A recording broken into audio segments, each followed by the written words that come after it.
Welcome back to Walking with Christ. As it is Sunday and we are devoted to our worship, we are going to pick up where we left off a little bit earlier. We just had a bite to eat and a little rest as the Lord commanded, and we are ready to get back to our studies.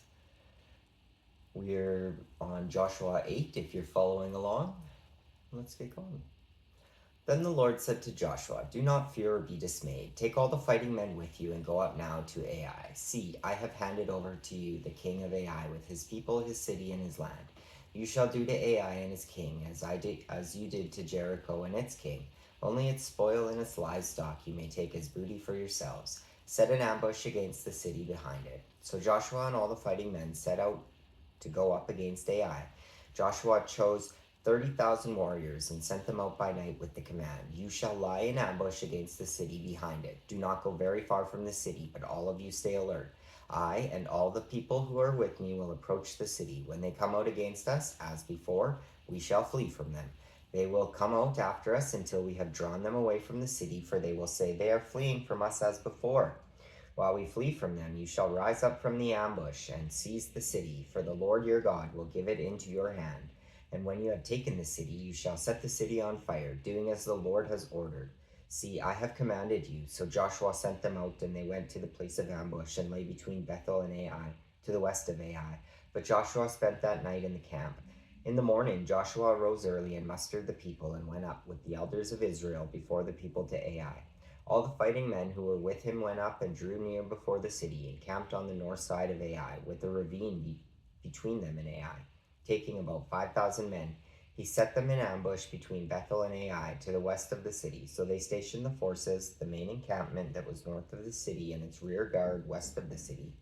But Joshua spent that night in the valley. When the king of Ai saw this, he and all his people, the inhabitants of the city, hurried out early in the morning to the meeting place facing the Arabah to meet Israel in battle. But he did not know that there was an ambush against him behind the city. And Joshua and all Israel made a pretense of being beaten before them and fled in the direction of the wilderness. So all the people who were in the city were called together to pursue them. And as they pursued Joshua, they were drawn away from the city. There was not a man left in Ai or Bethel who did not go out after Israel. They left the city open and pursued Israel. Then the Lord said to Joshua, "Stretch out the sword that is in your hand towards Ai, for I will give it into your hand." And Joshua stretched out the sword that was in his hand towards the city. As soon as he stretched out his hand, the troops in ambush rose quickly out of their place and rushed forward. They entered the city, took it, and at once they set the city on fire. So when the men of Ai looked back, the smoke of the city was rising to the sky. They had no power to flee this way or that, for the people who fled to the wilderness turned back against the pursuers. When Joshua and all Israel saw that the ambush had taken the city and that the smoke of the city was rising, then they turned back and struck down the men of Ai, and the others came out from the city against them. So they were surrounded by Israelites, some on one side and some on the other, and Israel struck them down until no one was left who survived or escaped. But the king of Ai was taken alive and brought to Joshua. When Israel had finished slaughtering all the inhabitants of Ai in the open wilderness where they pursued them, and when all of them to the very last had fallen by the edge of the sword, all Israel returned to Ai and attacked it with the edge of the sword. The total of those who fell that day, both men and women, was 12,000, all the people of Ai. For Joshua did not draw back his hand, with which he stretched out the sword, until he had utterly destroyed all the inhabitants of Ai. Only the livestock and the spoil of that city Israel took as their booty, according to the word of the Lord that he had issued to Joshua. So Joshua burned Ai and made it forever a heap of ruins, as it is to this day. And he hanged the king of Ai on a tree until evening. And at sunset Joshua commanded, and they took his body down from the tree, threw it down at the entrance of the gate of the city, and raised over it a great heap of stones, which stands there to this day. Joshua renews the covenant. Then Joshua built on Mount Ebal an altar to the Lord, the God of Israel, just as Moses, the servant of the Lord, had commanded the Israelites, as it is written in the book of the law of Moses, an altar of unhewn stones, on which no iron tool has been used. And they offered on it burnt offerings to the Lord and sacrificed offerings of well-being. And there in the presence of the Israelites, Joshua wrote on the stones a copy of the law of Moses, which he had written. All Israel, alien as well as citizen, with their elders and officers and their judges, stood on opposite sides of the ark in front of the Levitical priests who carried the ark of the covenant of the Lord, half of them in front of Mount Gerizim and half of them in front of Mount Ebal, as Moses the servant of the Lord had commanded at the first, that they should bless the people of Israel. And afterwards he read all the words of the law, blessings and curses, according to all that is written in the book of the law.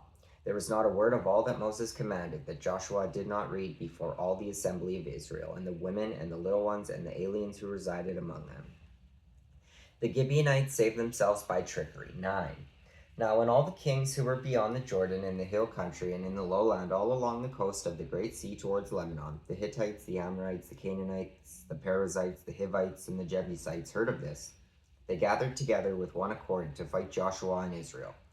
But when the inhabitants of Gibeon heard what Joshua had done to Jericho and to Ai, they on their part acted with cunning. They went and prepared provisions and took worn-out sacks for their donkeys and wineskins, worn out and torn and mended with worn-out patched sandals on their feet, and worn-out clothes, and all their provisions were dry and moldy. They went to Joshua in the camp at Gilgal and said to him and to the Israelites, "We have come from a far country, so now make a treaty with us." But the Israelites said to the Hivites, "Perhaps you live among us, then how can we make a treaty with you?" They said to Joshua, "We are your servants." And Joshua said to them, "Who are you, and where do you come from?" They said to him, "Your servants have come from a very far country, because of the name of the Lord your God. For we have heard a report of him, of all that he did in Egypt, and of all that he did to the 2 kings of the Amorites who were beyond the Jordan, King Sihon of Heshbon, and King Og of Bashan, who lived in Ashtaroth.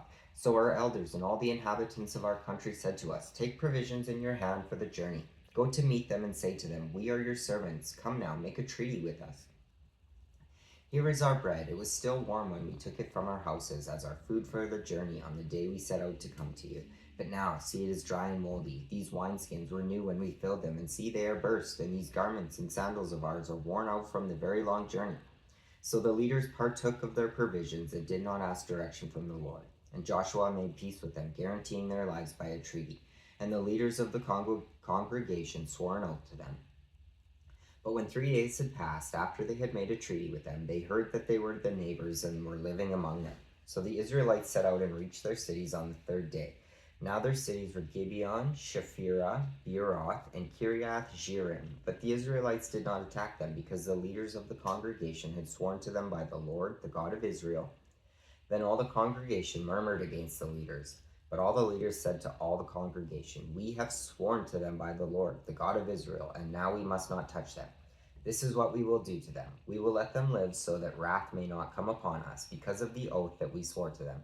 The leaders said to them, "Let them live so they become hewers of wood and drawers of water for all the congregation, as the leaders had decided concerning them."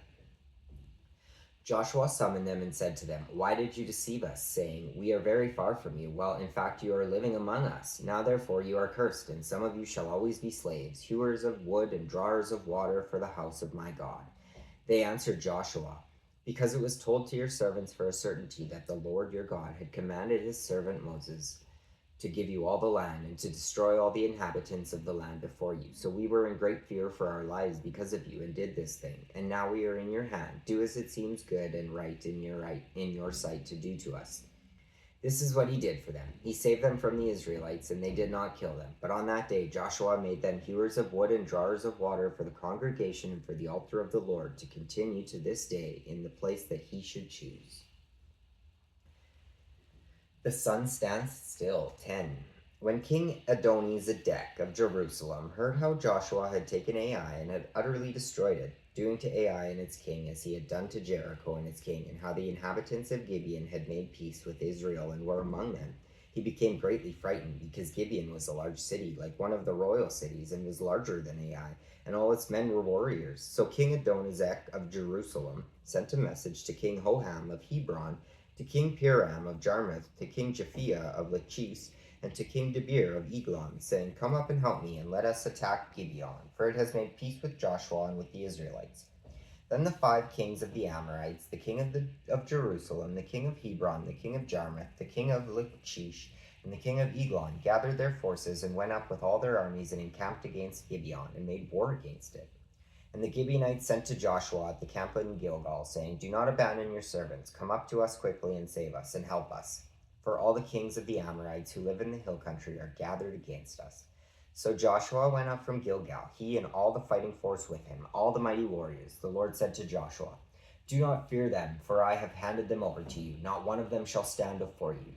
So Joshua came upon them suddenly, having marched up all night from Gilgal. And the Lord threw them into a panic before Israel, who inflicted a great slaughter on them at Gibeon, chased them by the way of the ascent of Beth Horon, and struck them down as far as Azekah and Makkedah. As they fled before Israel, that while they were going down the slope of Beth Horon, the Lord threw down huge stones from heaven on them as far as Azekah, and they died. There were more who died because of the hailstones than the Israelites killed with the sword. On the day when the Lord gave the Amorites over to the Israelites, Joshua spoke to the Lord, and he said in the sight of Israel, "Sun, stand still at Gibeon, and moon, in the valley of Ajalon." And the sun stood still, and the moon stopped, until the nation took vengeance on their enemies. Is this not written in the book of Jashar? The sun stopped in mid-heaven, and did not hurry to set for about a whole day. There has been no day like it before or since, when the Lord heeded a human voice, for the Lord fought for Israel. Then Joshua returned, and all Israel with him, to the camp at Gilgal.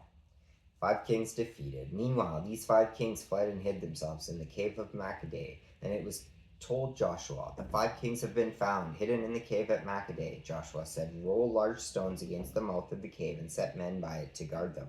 But do not stay there yourselves. Pursue your enemies and attack them from the rear. Do not let them enter their towns, for the Lord your God has given them into your hand." When Joshua and the Israelites had finished inflicting a very great slaughter on them until they were wiped out, and when the survivors had entered into the fortified towns, all the people returned safe to Joshua in the camp at Makkedah. No one dared to speak against any of the Israelites.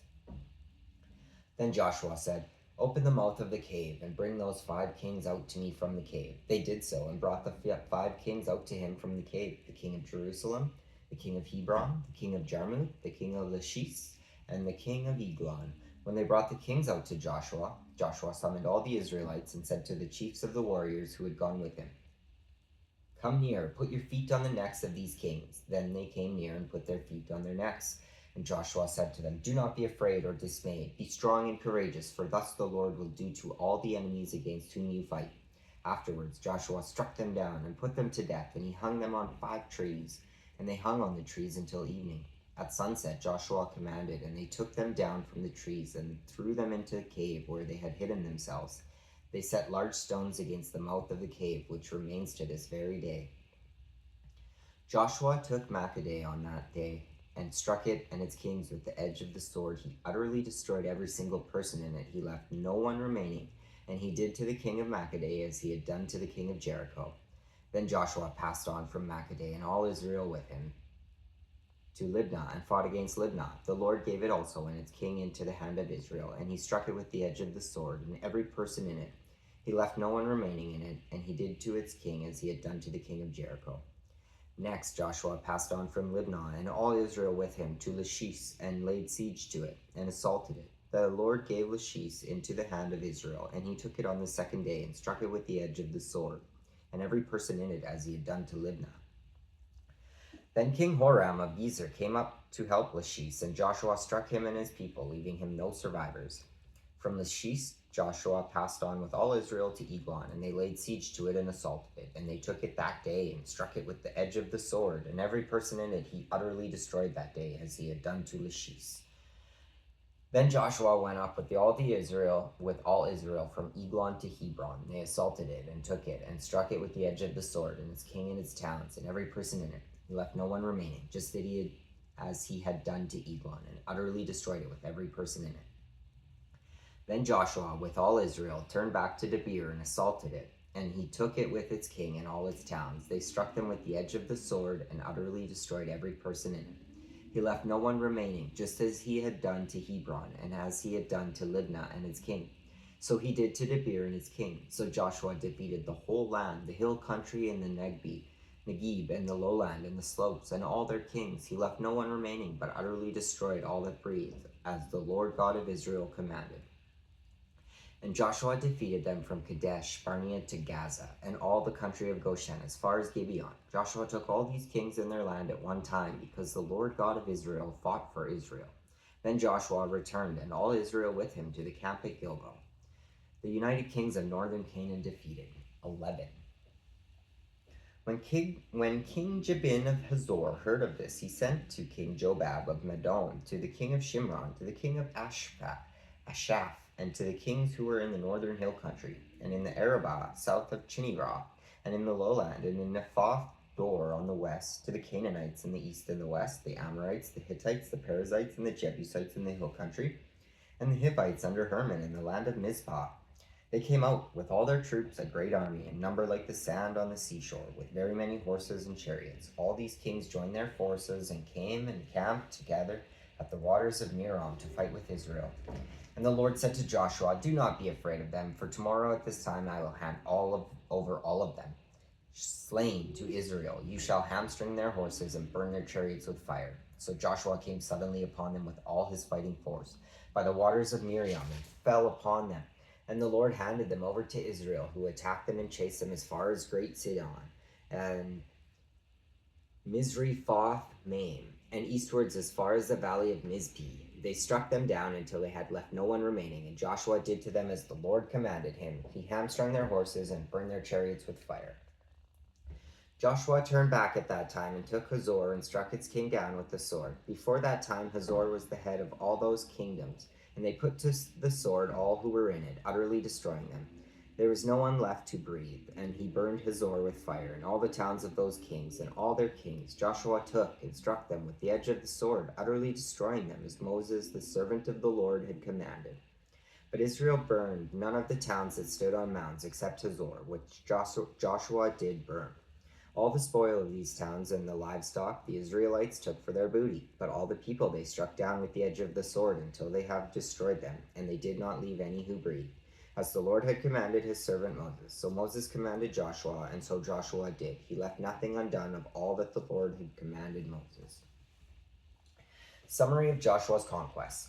So Joshua took all that land, the hill country, and all the Negeb, and all the land of Goshen, and the lowland, and the Arabah, and the hill country of Israel and its lowland, from Mount Halath, which rises towards Seir, as far as Baal-Gad, in the valley of Lebanon, below Mount Hermon. He took all their kings, struck them down, and put them to death. Joshua made war a long time with all those kings. There was not a town that made peace with the Israelites, except the Hivites, the inhabitants of Gibeon. All were taken in battle. For it was the Lord's doing to harden their hearts, so that they would come against Israel in battle, in order that they might be utterly destroyed and might receive no mercy, but be exterminated, just as the Lord had commanded Moses.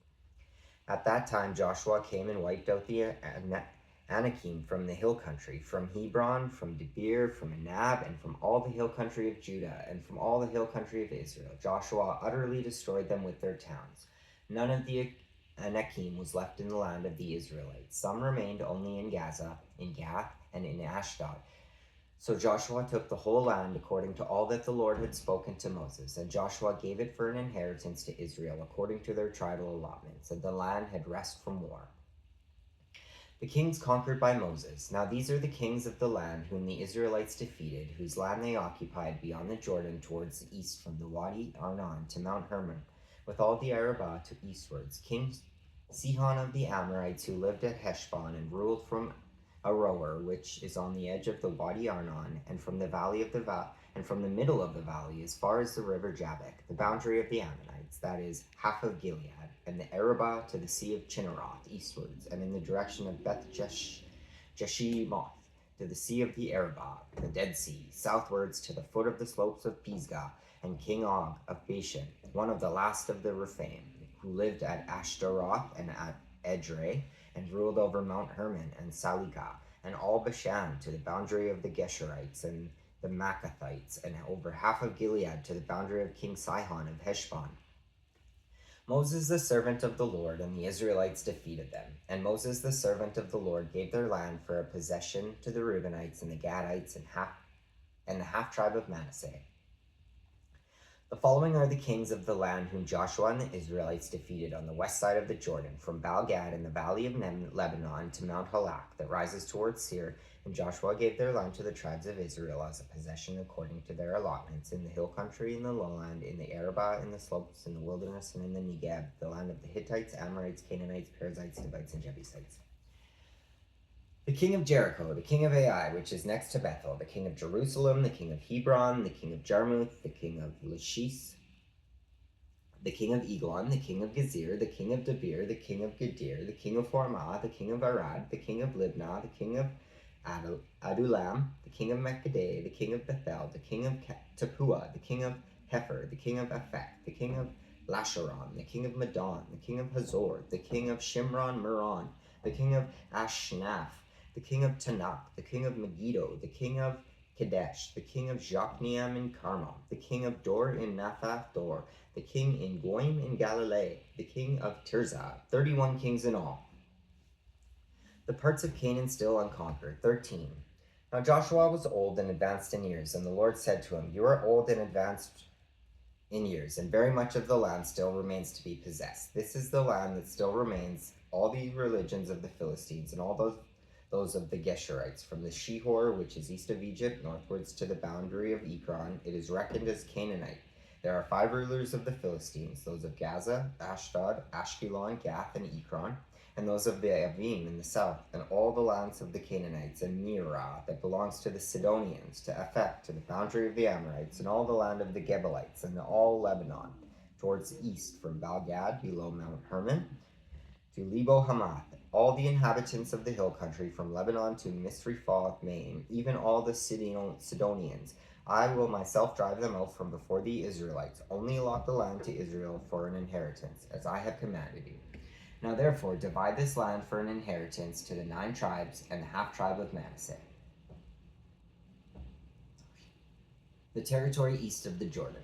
With the other half-tribe of Manasseh, the Reubenites and the Gadites received their inheritance, which Moses gave them, beyond the Jordan eastwards, as Moses the servant of the Lord gave them, from Aroer, which is on the edge of the wall of Wadi Adnorn, and the town that is the middle of the valley, and all the tableland from Medeba as far as Dibon, and all the cities of King Sihon of the Amorites, who reigned in Heshbon as far as the boundary of the Ammonites, and Gilead, and the region of the Geshurites, and Maccathites, and all Mount Hermon, and all Bashan to Selachah, and all the kingdom of Og in Bashan, who reigned in Ashtaroth and in Edrei. He alone was left of the survivors of the Rephaim.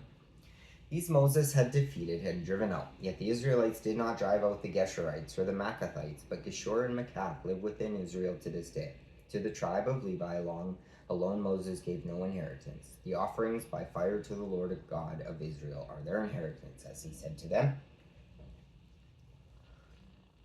Moses gave an inheritance to the tribe of the Reubenites according to their clans. Their territory was from Aroer, which is on the edge of Wadi Arnon, and the town that is in the middle of the valley, and all the tableland by Medeba, with Heshbon and all its towns that are in the tableland, Dibon and Bamoth Baal and Beth Baal Meon and Jahaz and Chemodoth and Mephath and Kiriathaim and Sibmah and Zereth Shahar on the hill of the valley, and Beth Peor and the slopes of Pisgah, and Beth Jeshimoth, that is, all the towns of the tableland, and all the kingdom of King Sihon of the Amorites, who reigned in Heshbon, whom Moses defeated with the leaders of Midian, Evi, and Rakim, and Zur, Hor, and Reba, as princes of Sihon, who lived in the land, along with the rest of those they put to death.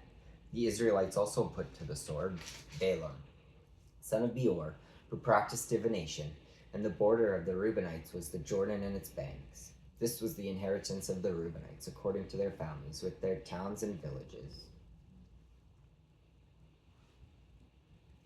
The territory of Gad. Moses gave an inheritance also to the tribe of the Gadites. According to their families, their territory was Jazer and all the towns of Gilead, and half the land of the Ammonites to Aroer, which is east of Rabbah, and from Heshbon to Ramath Mizpah, and Betanim, and from Mahanaim to the territory of Debir, and in the valley Beth-Haran, Beth-Nimrah, Succoth, and Zaphon, the rest of the kingdom of King Sihon of Heshbon, the Jordan and its bank, as far as the lower end of the sea of Gennereth. Eastwards, beyond the Jordan, this is the inheritance of the Gadites, according to their clans, with their towns and villages. Moses gave an inheritance to the half-tribe of Manasseh. It was allotted to the half-tribe of the Manassites according to their families. Their territory extended from Mahanaim through all Bashan, the whole kingdom of King Og of Bashan, and all the settlements of Jair, which are in Bashan, 60 towns, and half of Gilead, and Ashtaroth and Edrei, the towns of the kingdom of Og in Bashan. These were allotted to the people of Machir, son of Manasseh, according to their clans, for half the Machirites. These are the inheritances that Moses distributed in the plains of Moab, beyond the Jordan east of Jericho. But to the tribe of Levi, Moses gave no inheritance. The Lord God of Israel is their inheritance, as he said to them. The distribution of territory west of the Jordan. 14. These are the inheritances that the Israelites received in the land of Canaan, which the priest Eleazar and Joshua son of Nun, and the head of the families of the tribes of the Israelites, distributed to them. Their inheritance was by lot, as the Lord had commanded Moses, for the 9.5 tribes. For Moses had given an inheritance to the 2.5 tribes beyond the Jordan. But to the Levites he gave no inheritance among them, for the people of Joseph were 2 tribes, Manasseh and Ephraim, and no portion was given to the Levites in the land, but only towns to live in, with their pasture lands for their flocks and herds. The Israelites did as the Lord commanded. They allotted the land. Hebron allotted to Caleb. Then the people of Judah came to Joshua at Gilgal, and Caleb, son of Jephunneh the Kenizzite, said to him, "You know what the Lord said to Moses, the man of God, in Kadesh Barnea, concerning you and me? I was 40 years old when Moses, the servant of the Lord, sent me from Kadesh Barnea to spy out the land, and I brought him an honest report. But my companions who went up with me made the heart of the people fail, yet I wholeheartedly followed the Lord my God. And Moses swore on that day, saying, Surely the land on which your foot has trodden shall be an inheritance for you and your children forever, because you have wholeheartedly followed the Lord my God. And now, as you see, the Lord has kept me alive, and as he said, these 45 years since that time that the Lord spoke this word to Moses. While Israel was journeying through the wilderness, and here I am today, 85 years old, I am still as strong today as I was on that day that Moses sent me. My strength now is as my strength was then, for war and for going and coming. So now give me this hill country of which the Lord spoke on that day. For you heard on that day how the Anakim were there, with great fortified cities. It may be that the Lord will be with me, and I shall drive them out, as the Lord said." Then Joshua blessed him, and gave Hebron to Caleb, son of Jephunneh, for an inheritance. So Hebron became the inheritance of Caleb, son of Jephunneh, the Kenizzite, to this day, because he wholeheartedly followed the Lord, the God of Israel. Now the name of Hebron formerly was Kiriath Arba. This Arba was the greatest man among the Anakim, and the land had rest from war. The territory of Judah. 15. The lot for the tribe of the people of Judah, according to their families, reached southwards to the boundary of Edom, to the wilderness of Zin at the farthest south, and their southern boundary ran from the end of the Dead Sea, from the bay that faces southwards. It goes out southwards of the ascent of Akrabim, passes along to Zin, and goes up south of Kadesh Barnea, along by Hezron, up to Adar, makes a turn to Kakra, passes along to Asmom, goes out by the Wadi of Egypt, and comes to its end at the sea. This shall be your southern boundary, and the eastern boundary is the Dead Sea, to the mouth of the Jordan. And the boundary on the north side runs from the bay of the sea at the mouth of the Jordan, and the boundary goes up to Beth Hogla and passes along north of Beth Arabah, and the boundary goes up to the stone of Bohan, Reuben's son, and the boundary goes up to Debir from the valley of Achor, and so northwards, turning towards Gilgal, which is opposite the ascent of Adumim, which is on the south side of the valley, and the boundary passes along to the waters of En Shemesh, and ends at En Rogel. Then the boundary goes up by the valley of the son of Hinnon, at the southern slope of the Jebusites, that is, Jerusalem, and the boundary goes up to the top of the mountain that lies over against the valley of Hinnom, on the west at the northern end of the valley of Rephaim. Then the boundary extends from the top of the mountain to the spring of the waters of Nephtoah, and from there to the towns of Mount Ephron. Then the boundary bends around to Bala, that is Kiriath Jearim, and the boundary circles west of Bala to Mount Seir, passes along to the northern slope of Mount Jearim, that is Chesalon, and goes down to Beth Shemesh and passes along by Timnah. The boundary goes out to the slope of the hill north of Ekron. Then the boundary bends around to Shekiron and passes along to Mount Vileh, and goes out to Jabneel. Then the boundary comes to an end at the sea, and the western boundary was the Mediterranean with its coast. This is the boundary surrounding the people of Judah according to their families. Caleb occupies his portion. According to the commandment of the Lord to Joshua, he gave to Caleb, son of Jephunneh, a portion among the people of Judah, Kiriath Arba, that is Hebron. Arba was the father of Anak. And Caleb drove out from there the 3 sons of Anak, Shishai, Ahiman, and Talmai, the descendants of Anak. From there he went up against the inhabitants of Debir. Now the name of Debir formerly was Kiriath Sepher. And Caleb said, whoever attacks Kiriath Sepher and takes it, to him I will give my daughter Akshay as wife. Othniel, son of Kenaz, the brother of Caleb, took it, and he gave him his daughter, Akshay, as wife. When she came to him, she urged him to ask her father for a field. As she dismounted from her donkey, Caleb said to her, what do you want? She said to him, give me a present, since you have set me in the land of the Negibs. Give me a springs of water as well. So Caleb gave her the upper springs and the lower springs. The towns of Judah. This is the inheritance of the tribe of the people of Judah, according to their families. The towns belonging to the tribe of the people of Judah in the extreme south, towards the boundary of Edom, were Kabzeel, Edir, Jagur, Kina, Dimonah, Adada, Kadesh, Hazor, Ithnan, Ziph, Talim, Belah, Hazor Hadattah, Kirioth Hezron, Amam, Shema, Moladeh, Hazar Gadah, Heshmon, Beth Pileh, Hazor Shual, Beersheba, Biziothia, Bala, Iyim, Ezem, El Tolad, Shazil, Orma, Zikla, Madmana, Sasana, Lebeoath, Shuhim, Ain, and Rimmon. In all, 29 towns with their villages. And in the lowlands, Eshtaol, Zorah, Ashna, Zanoah, and Ganim, Tapua, Enam, Jarmuth, Adulam, Soko, Azekah, Sharaim, Abithaim, Gederothaim, 14 towns with their villages. Zenan, Hadashah, Migdalgad, Dilan, Mizpeh, Shaktiel, Lashis, Bozkath, Eglon, Kaban, Lamam, Shitlis, Gederoth, Beth-dagon, Naamah, and Makkadah, 16 towns with their villages. Midnah, Ether, Ashan, Ephah, Ashnab, Nazib, Kila, Achzib, and Marashah, 9 towns with their villages. Ekron with its dependencies and its villages, from Ekron to the sea. All that were near Ashdod with their villages. Ashdod, its towns and its villages. Gaza, its towns and its villages, to the Wadi of Egypt and the Great Sea with its coast. And in the hill country, Shamir, Jatir, Soko, Dana, Kiriath, Sena, Anab, Ishima, Anim, Goshen, Holon, and Gilho, 11 towns with their villages. Arab, Duma, Ishan, Janim, Beth Tapua, Afika, Humta, Kiriath Arba, and Zior, 9 towns with their villages. Maon, Carmel, Ziph, Shuta, Jezreel, Shoktim, Zanoah, Cain, Gibeah, and Timnah, 10 towns with their villages. Halul, Beth Zur, Gedor, Marath, Beth Anoth, and Eltikon, 6 towns with their villages. Kiriath Baal, that is Kiriath Jearim, and Rabbah, 2 towns with their villages. In the wilderness, Beth Arabah, Midland, Sikaka, Nibshan, the city of Salt, and En-Gedi, 6 towns with their villages. But the people of Judah could not drive out the Jebusites, the inhabitants of Jerusalem. So the Jebusites live with the people of Judah in Jerusalem to this day. And again, you'll have to forgive me for some of the names here. This is not plain English to read that we learn nowadays. So God gives me strength to do the best I can and forgives me when I make mistakes. Amen. Praise God.